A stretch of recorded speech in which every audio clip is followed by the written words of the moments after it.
Welcome to this explainer. Okay, today we are diving into something absolutely fascinating. We're going to unpack a piece of modern digital faith-based media.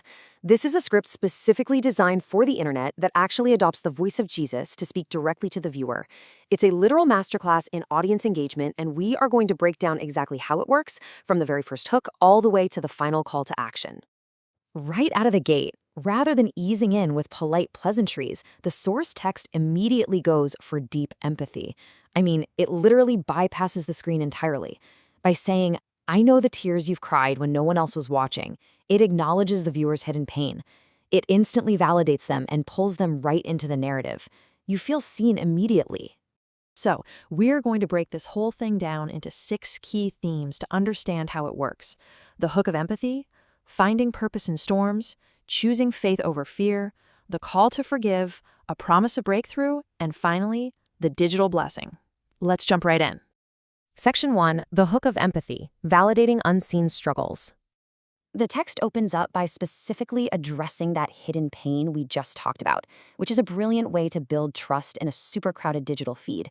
It tells the viewer, if you're watching this today, it is not by accident. This completely reframes the passive, algorithmic act of scrolling on your phone into this intentional, divinely ordained moment. Suddenly, you aren't just killing time online. You are exactly where you were meant to be. Moving on to Section 2, Finding Purpose in Storms, Reframing Hardship. Once that trust is locked in, the narrative shifts to answer the inevitable question we all ask: why is this happening to me? The source systematically rolls out these really vivid natural metaphors. It tells the viewer that every storm has a purpose, the mountains you climb make you stronger, and a divine hand is working behind the scenes for your good. It takes random suffering and transforms it into a necessary, purposeful phase of preparation for the future. Section 3, Choosing Faith over Fear, the Internal Battle. Having given a sense of meaning to the struggle, the text then demands an internal shift in mindset. It visually and thematically juxtaposes fear and faith, framing them as opposing forces competing for your heart. Fear tells you to quit, but faith tells you to keep going.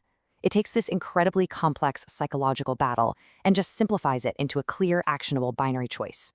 And this specific assurance directly counters the anxiety of waiting. You know that feeling when things just aren't happening fast enough? The instruction to trust my timing promises that taking steps in faith will lead to blessings that are already prepared. This is incredibly effective for viewer retention and emotional management because it assures the audience that their reward isn't being denied. It's just on a divine schedule. All right, Section 4, the call to forgive, moving from mindset to action. Now, what's really fascinating here is the pivot. The text moves from offering internal comfort to actually commanding external, real-world behaviors. It lays out this super clear 3-step action plan: forgive those who hurt you, choose love, and be kind. It empowers the viewer, shifting them from just being a passive receiver of a message into an active agent capable of carrying a light that can change someone else's life. And this agricultural metaphor neatly wraps up the section. The seeds you plant today will become tomorrow's harvest. It's a timeless, easily understood concept that reinforces how acts of hope, faith, and compassion are literal investments in a better future. It grounds all those spiritual commands in a very logical, cause-and-effect reality. Section 5, A Promise of Breakthrough, the Ultimate Reassurance.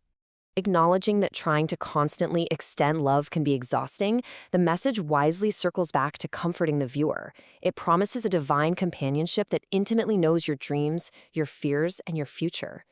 Think about that for a second. That specific triad beautifully covers all the bases of human anxiety: what we hope for, what we dread, and the great unknown of tomorrow. You are never walking alone. This builds into this massive crescendo of anticipation.